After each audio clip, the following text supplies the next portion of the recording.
중세 아주 부패했던 가톨릭 시대에는 그래서 속죄부라고 그러는 거 면죄부라고 하는 것을 사고 팔았습니다. 그것 때문에 이제 문제가 됐죠. 다시 말하게 되면 돈만 가져다 내면 이제 구원표를 얻는단 말이에요. 구원받을 수 있는 기차표 모양으로 표를 얻는다 그런 얘기죠. 그래서 이제 이 천주교의 대표적인 그러한 신앙 중에서 의식이 굉장히 의식을 중요시한다는 겁니다. 그래서 죄를 사하기 위해서 의식을 해놨는데 여러 가지 하지 않았습니까? 다시 말하게 되면 미사도 드리고 또 죄를 지은 다음에는 신부한테 가서 고해성사하고 그렇죠. 자기 죄를 고백하고 또는 그 이제 성죄성사라고 그래서 이 성례식 이렇게 성찬 예식을 하고 떡을 떼고 하면서 굉장히 그 인간의 그 행위, 인간의 의식, 인간의 공로 이런 것을 통해서 구원을 받으려고 노력을 하는 그런 어떤 의미에서는 우리 기독교에서의 타락된 종교가 이 가톨릭이거든요. 그래서 이제 마르틴 루터를 비롯해서 종교 개혁자들이 그것이 아니다. 우리가 무슨 행위가 좋아서 또 교회에서 뭐 일을 잘해서 또는 우리가 뭐 공로를 쌓아서 또는 고해성사를 해서 미사를 잘 드려서 또 우리가 또 헌금을 잘해서 뭐 이런 인간의 행위가 좋아서 구원을 받는 것이 아니라는 거. 만약에 그런 것 가지고 구원을 받을 수 있다고 그러게 되면 아마 우리보다 더 아주 행위가 아주 건전하고 좋은 사람들이 얼마든지 있습니다. 뭐 대표적으로 여러분 아시다시피 그 유교의 그 공자 같은 사람은 돌을 얼마나 닦았는지 선행에 아주 자신 있다고 큰 소리 치면서 세상을 떠났는데 뭐 하여튼 이런 사람들이 구원받을 게 아니냐 그런 얘기죠. 그러나 성경을 보면 그게 아니에요. 종교 개혁자들이 개혁을 들고 일하는 표 중에 하나가 솔라 피데이라는 말이 있는데 그것이 뭐냐면 오직 믿음으로 그 소리예요. 오직 믿음으로. 그래서 종교 개혁의 아주 그 캐치프레이어 중에서 하나입니다. 솔라 스크립추라. 그러니까 오직 성경 하나님 말씀. 솔라 피데이 우리 오직 믿음.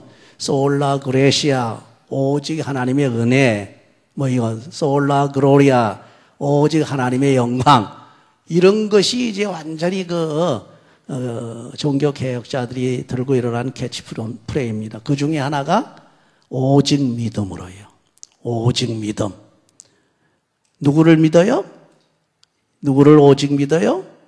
예수님을. 여러분 아마 가시게 되면 오직 예수라고 하는 그런 아마 그것도 많이 걸어놓고 있을 거예요. 우리 집도 누가 주워가지고 하나 걸어놓고 있는데 오직 믿음뿐이니라 그런 얘기죠. 오늘 바울이 말하는 것이 바로 그겁니다.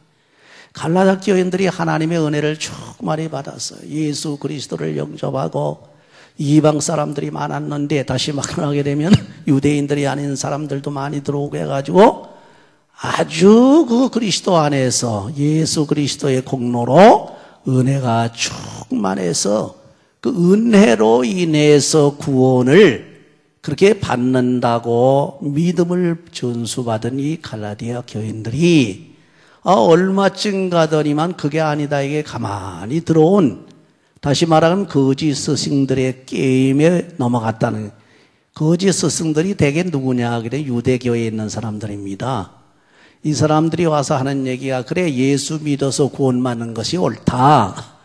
그렇지만 너희들 예수 믿는다고 믿음하고 너희들 아무것도 안 하고 좋은 일도 안 하고 또 율법도 지키지 않고 뭐 그래가지고 구원받을 수 있겠느냐 그런 얘기입니다. 그런 거로 예수 믿어서 구원받는 것은 확실하지만은 그러나 너희들을 하나님께서 모세에게 준 율법을 지켜야 된다. 그래서 율법을 가지고 들어왔는데 오늘 말씀에 율법의 그 아주 중요한 부분 하나가 할례라고 하는 것이 나옵니다. 그래서 오늘 본문에 보게 되면 그리스도 예수를 믿는 사람들도 할례를 받아야 구원을 받는다. 그렇게 그때 당시에 거짓 스승들이 와서 미혹을 했단 말이에요. 할례라고 하게 되면 뭐 없어진 지 오래 아닙니까? 그렇죠. 요새는 병원에서부터 할례를 아무나 받게 하는데 그런 할례하고는 상관이 없습니다만은 오늘날에는 사실 세례로 이렇게 바뀌어져 있지요. 그 의식이. 어쨌건 이 할례라고 하는 건 모세의 율법을 의미하는데 이 할례를 받아야 구원을 받는다. 다시 말하면 예수를 믿되 그리스도 안에서도 할례를 받아야 구원받는다. 이렇게 전하는 사람들이 많단 말이에요. 거기에 대해서 바울 사도가 말하기를 아니다. 할례를 받고 안 받는 거 이건 문제가 아니다. 오직 예수 그리스도를 믿는 믿음뿐이니라. 그래서 첫 번에 이제 바울 사도가 이제 변증한 것이 뭐냐 하게 되면 그리스도 안에서 할례라고 하는 건 무익하다는 거예요. 그리스도 안에 들어오게 되면요 의식은 다 없어집니다. 무익해버려요. 내가 그리스도 안에 있으면서 뭐 의식을 가지고 뭐 내 행위를 가지고 내 공로를 가지고 구원을 받으려고 애를 쓰는 거 이거 다 무익하다 이거예요. 그래서 바울 사도가 항상 얘기하는 것이 너희들이 절기를 지킨다, 안식일을 지킨다, 또 그것을 언제 지킨다, 뭐 이런 것 가지고 평론하지 말라 이거예요. 안식일을 지키든 절기를 지키든 율법을 지키든 이런 문제들은 사실 하나님 앞에서는 본체가 아니라는 거예요. 이건 전부 그림자라는 겁니다. 본체는 오로지 예수 그리스도뿐이라.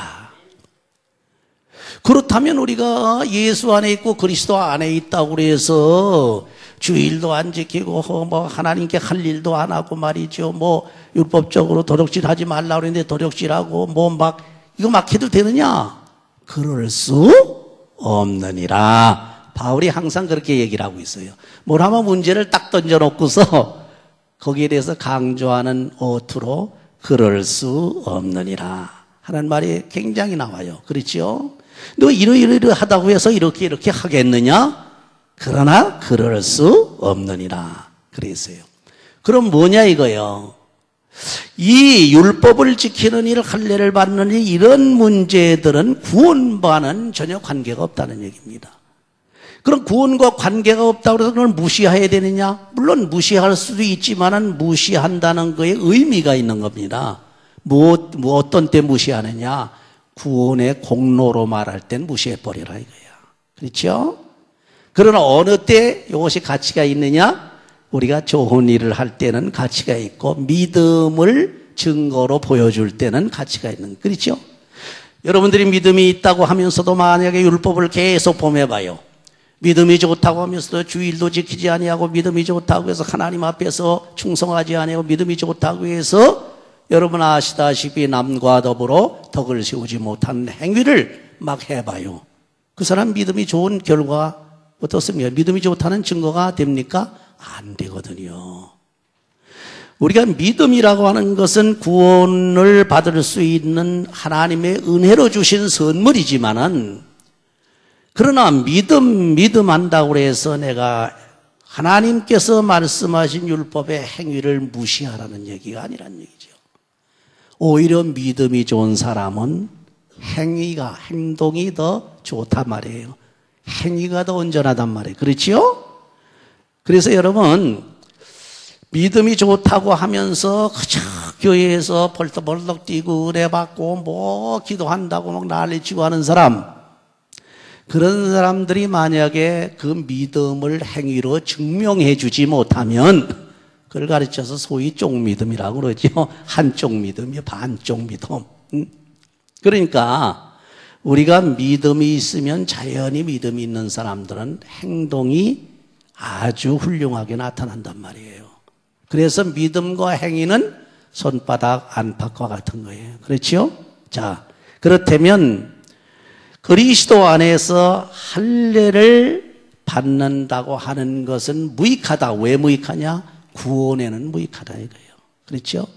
아니 할례라고 하는 것은 그리스도 안에서 다 이루어진 것인데 그걸 다시 뭘 받아가지고 구원받는다? 그건 무익한 행동이다. 그런 얘기입니다.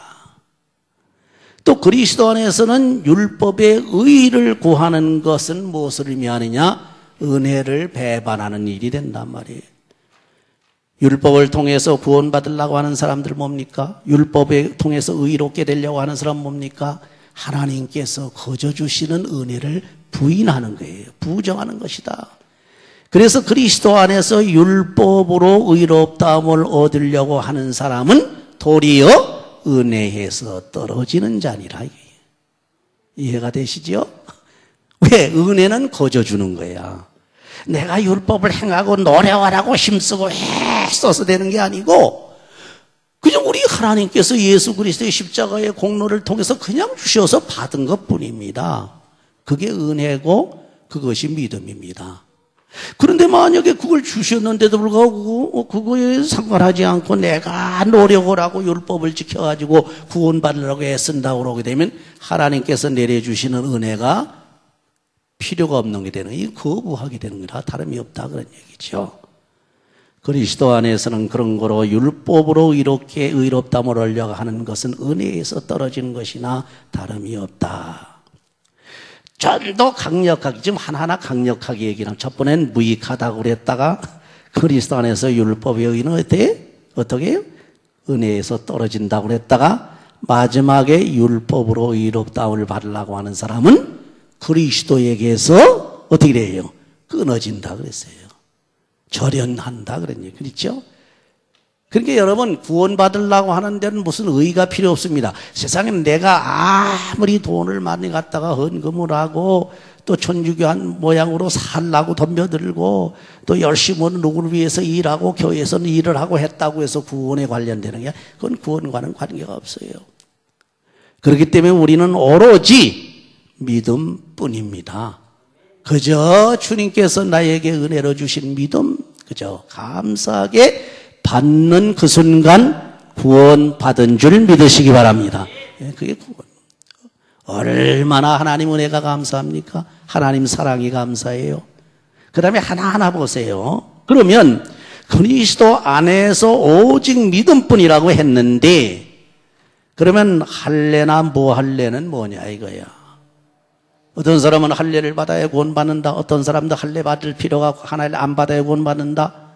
이거는 무엇을 의미합니까? 둘 다 의미가 없다는 얘기입니다. 할례를 받아도 받는 것도 의미가 없고 할례를 안 받는 것도 의미가 없다는 얘기예요. 그거는 구원과는 전혀 관계가 없어요. 상관이 없다는 얘기예요. 그렇죠?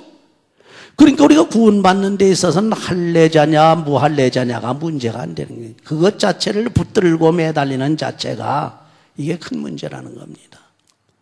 되게 사람들이요 진짜 덜 성숙한 사람들은 부분적인 거, 지엽적인 거, 별것도 아닌 아주 사소한 문제에다 갖다가 자기 목숨을 걸어놓고 싸우려고 덤벼들어요, 되게. 그렇지요. 여러분, 가만히 지내놓고 보면, 아이고, 내가 이 지내놓고 보니까 이게 아무것도 안 되고, 이게 아무게 하고, 그렇게 옥신각신하고 내가 옳다, 내가 옳다고 싸웠는가. 후회할 때가 많이 나타납니다. 아이고 조금 내가 참았으면 될 건데 그런 때가 많습니다. 이건 한두 가지가 아니에요. 우리 생활에 그런 문제가 아주 수없이 많이 닥쳐옵니다. 조금만 내가 마음을 크게 먹고 그냥 의연하게 넘어가면 되는데 그걸 못 넘어가니까 그저 문제가 되는 겁니다. 알고 보면 그 문제는 아주 사소한 것 중에 하나야. 지엽적인 것 중에 하나다. 여기 바리새인과 사두개인 또는 율법주의자들 유대인들이 그 사소한 것 붙들고 매달렸거든. 안식일을 지킨다는 문제를 놓고도 야 주일날 꼭 그때는 안식일 토요일이죠. 제7일 안식일을 지켜야 된다고 날짜에 목숨을 걸어놓고 지켰다. 그래서 바울 사도가 뭐라 그러세요? 너희들을 안식일을 지킨다 또는 무슨 절기를 지킨다 할 때에 이 날이 좋다 저 날이 좋다 편론하지 말아라 그런 얘기예요. 그렇죠? 날짜 우상을 만들면 안 된단 말이에요. 날짜를 우상 삼아서 그 날짜에 지켜야 요새 안식교인들 모양으로 그 날짜를 지켜야 구원받는다고 난리 치다가 지금 저 안식교인들 어떻게 했습니까? 저 안식교인들은 지옥이 없습니다. 왜 지옥이? 그게 이제 상당히 신학적으로 아주 유명한 신학자들도 그런데 자꾸 빠지고 그러는데, 그 애니힐레이션이라고 그래가지고 멸절설이라고 그래요. 믿는 사람은, 그래서 구원받는 사람은 하나님 앞에 가서 영광을 누리지만은, 믿지 않는 사람은 죽으면은 그냥 재와 같이 타라서 산화돼서 없어진다는 거예요. 존재 자체가 없어진다는 거예요. 그리고 고통이 없다는 게, 지옥이 없다는 얘기예요. 안식교가 저렇게 돼버린 겁니다. 여호와 증인하고 같아요, 그런 거는. 이게 문제가 크지요. 사소한 것 붙들고 매달고 씨름하다 보니까, 이것에 연관시켜서 연구하다 보니까 엉뚱한 데 걸려가지고서 엉뚱한 교리를 만들어 놓는단 말이에요. 그래서 바울 사도가 뭐라고 그랬습니까? 이날이 좋다, 저날이 좋다, 너희를 편론하지 말라. 이날이든 저날이든 너희들이 정한 대로 지켜라. 그건 아무것도 아니에요. 그건 그림자요, 본체는 그리스도시니라. 그런 날짜를 붙들고 매달리지 말고, 무슨 의식을 붙들고 매달리지 말고, 사람을 붙들고 매달리지 말고, 예수 그리스도를 붙잡아라. 그겁니다.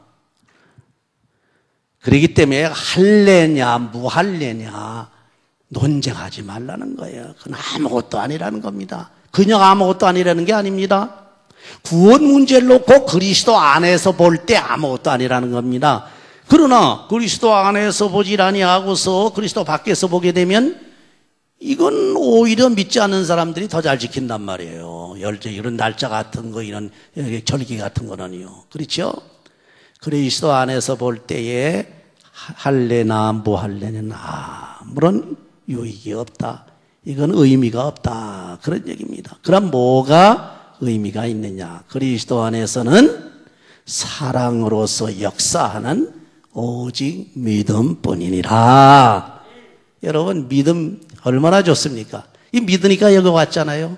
하나님께서 믿음을 주셔서 우리. 근데 요새도 우리가 가만히 토론할 때 보게 되면요, 아니 믿음 하다 보니까 또 믿음 가지고서 그냥 믿음을 잘못 이해해가지고 자기가 믿는 줄 알아가지고 하나님의 그 아주 원대하고 하나님의 절대적인 그 계획과 예정과 하나님의 사랑을 자꾸 거부하는 그런 사람들이 있더라고요. 여기서 말하는 건 뭡니까? 사랑으로 역사하는 믿음이라고 했어요. 이 사랑으로 역사하는 믿음을 바꾸어서 말하게 되면 뭡니까? 성령, 사랑의 성령. 여러분, 성령의 열매가 뭡니까? 성령의 마지막 최고의 열매가 뭐예요? 사랑이거든요. 성령의 열매가 9가지가 있는데 한 가지에 3개 열매씩 해가지고 9가지 열매가 맺리는데 이걸 하나로 볼 때는 그건 최고 사랑이라고 그랬어요. 사랑 안에는 모든 게 다 이루어졌다고 그랬어요. 그죠? 사랑 안에는 율법도 다 이루어진 거예요. 여러분이 만약에 사랑하는 믿음, 사랑으로 역사하는 믿음이 있다 그러면 율법을 지키게 됩니다. 남 보게 되면 도와주게 됩니다. 내가 하나님 앞에 충성하게 됩니다. 그 사랑으로 역사하는 믿음이 있으면 사람 보고 불쌍하게 여깁니다. 할 일을 다 하게 된단 말이에요. 뻔히 할 일이 있는데도 불구하고 직무유기 모양으로 피해가는 그런 사람이 아니라 뻔히 구원해주고 구속해주고 도와주고 살려줘야 될 살려져 있는 사마리아의 강도 만난 사람이 있는데 그걸 보고 그냥 옆으로 지나간 사람이 누굽니까? 대제사장들이, 레위인들이야. 누가 그야말로 그 사람의 위유시냐 할 때 그 사람을 갖다가 잘 치료해주고 주막에까지, 이 주막은 또 비유로 말하기는 하나의 하스피털 같잖아요. 그렇지? 병원으로 이렇게 딱 옮겨주고, 그뿐입니까? 병원에 집어 던지고 만 게 아니라 가만히 보니까 그 사람이 불쌍한 사람이야. 그래서 치료비까지 다 물어주고 갔단 말이에요. 할렐루야. 이게 바로 사랑으로 역사하는 믿음이야. 이게 믿음의 이웃입니다. 그래서 예수님이 대제사장, 제사장도 이웃이 아니요. 또 레위 족속도 이웃이 아니라 율법주의자들이죠. 아니요. 바로 사마리아 사람이 이웃이 되느니라. 여러분 주위에는 여러분의 손이 필요한 사람들이 너무나 많습니다. 도와줄 사람들이. 가만히 신경을 쓰고 당장 이 자리에서부터 여러분 일어나면서부터 여러분이 무슨 행동을 해야 될지 한번 생각해 보세요. 보세요. 내가 내가 남에게 도움을 받지 않으니까 나도 도와주지 않는데 이건 참 아주 비열한 사람이죠. 그렇죠? 남에게 손해를 끼치지도 말고 내가 도움을 받지도 말자. 이거 참 굉장히 아주 뭐라 그럴까요? 아주 정확한 사람인 것 같지만 아주 잘못된 사람이죠. 그것도요. 내 자신이 남에게 남에게 해를 끼치지 않는 것으로 나는 할 일을 다 했다. 그러면 안 된단 말이에요. 여러분이 지금 이제 예배 보고 끝난 다음에서 내가 행동하는 일, 내가 누구한테 피해를 주지 아니하고 부덕을 끼치지 않는 일 범위 내에서 내가 행동을 할 겁니다. 일어나셔서 빨리 가서 식사도 하시고 또 뭐 열심으로 찬양도 하실 거 아닙니까? 이젠 다 했다 나일. 그렇게 생각하면 안 된단 말이에요. 옆에 어려운 사람이 있으면 또 힘이 부치는 노인들이 있으면 부추겨주고 또 고민하는 사람이 있으면 권면의 말씀, 위로의 말씀을 해주고 그리고 지금 기도를 해야 되는데 왜 기도하다가 협조를 해야 될 거 아닙니까? 가서 빨리 나오시라는 게 지금 그런 걸 가르쳐 드리는 겁니다. 기도해야 될 때 가서 협조를 안 해주면 그거는 자기 할 일이 다 한 거 아닙니다. 화장실 같은 건 나중에 가도 되잖아요. 그렇지요? 직접 말씀드린 그런 거란 말이에요. 어떻게 남에게 피해를 주지 말라. 이게. 남에게 부독스러운 일을 하지 말라. 그것까지 얘기하는 겁니다. 사랑이 있다고 그러게 되면 나를 생각하는 것이 아니라 상대방, 이웃을 더 먼저 생각하는 거예요. 오히려 내가 희생을 당하고 내가 어려움을 당하고 내가 힘이 들어도 옆에 있는 사람을 더 관찰하고 옆에 있는 사람 신경 쓰고 옆에 있는 사람에게 더욱 도와주는 그것이 그리스도의 사랑이요. 이런 사랑으로 역사하는 오직 믿음만이 우리들에게 하나님께서 주시는 구원의 빈거가 된다. 그런 얘기입니다. 의의 소망이 되는 성령에 의한 믿음뿐이라는 말씀은 있어서 이건 역시 마찬가지 얘기입니다. 의의 소망이 되는 성령은 사랑이에요. 사랑. 우리에게 사랑의 열매를 맺게 해주실 분입니다. 그래서 그리스도 안에서는 율법이나 이런 거 다 관계가 없어요. 이런 거 다 의미가 없습니다. 그리스도 안에서는 할례나 무할례도 이것은 그 의미가 없습니다. 뭐냐? 성령의 사랑으로 역사하는 오직 믿음뿐이니라. 그렇다면 우리가 바울 사도가 이 믿음을 전함으로 인해서 어떤 문제가 일어났어요? 이 믿음을 전하다 보니까 할례자들에게 비난을 받는 거예요. 시험을 하는 거예요. 자꾸 할례자들이. 할례를 받아야 되는데 왜 그러냐 막 그러거든요. 만약에 바울 사도가 할례를 전했다고 하게 되면 바울 사도는 시험을 당할 리가 없어요. 또 바울 사도는 십자가에 거치는 것으로 인해서 고통당할 리가 없어요. 그렇지요? 할례를 전하지 아니하고 오로지 믿음을 전했기 때문에 어떻게 됐습니까? 저 사람들에게는 시험거리가 되고 십자가에 거치는 것이 되어버렸다. 이러므로 거기 거짓 선지자들로 인해서 이런 거짓 교훈을 가져와서 할례를 받아야 된다. 쉽게 말하게 되면 예수를 믿어야 되지만 거기에 플러스 알파 뭡니까? 할례를 받아야 된다. 그래야 구원받는다는 이렇게 요동되는 사람들이 있다고 하게 되면 저들은 하나님의 심판을 받으리라. 아주 담대하게 얘기한 겁니다. 여러분 우리 하나님의 구원이라는 건 아주 심플합니다. 아주 간단해요. 아주 쉬워요. 그저 순종만 하면 되는 거예요. 하나님께서 주시는 거 받기만 돼. 무조건 받기만 하면 돼요. 믿음 주시면 믿음 받고 은사 주시면 은사 받고 또 하나님 사명 주시면 사명 받고 그래서 내가 그대로 따라 순종만 하면 그것이 구원받는 거예요. 여러분 오늘 이 시간 바울 사도가 우리에게 강조한 오직 믿음 빼놓으면 여러분이나 저나 아무것도 아닙니다. 아무런 소용이 없어요. 이 믿음 하나 때문에 우리가 구원을 받고 믿음 하나 때문에 우리가 축복을 받게 되고 믿음 하나 때문에 하나님의 영광을 돌릴 수가 있다. 자나깨나 이 믿음 붙잡고 사시기 바랍니다. 먹으나 굶으나 이 믿음 붙잡고 항상 하나님의 영광을 위해서 하시기를 바랍니다. 오늘 이 시간에 여러분에게 이러한 축복이 있으시기를 주의 이름으로 축원합니다. 아멘.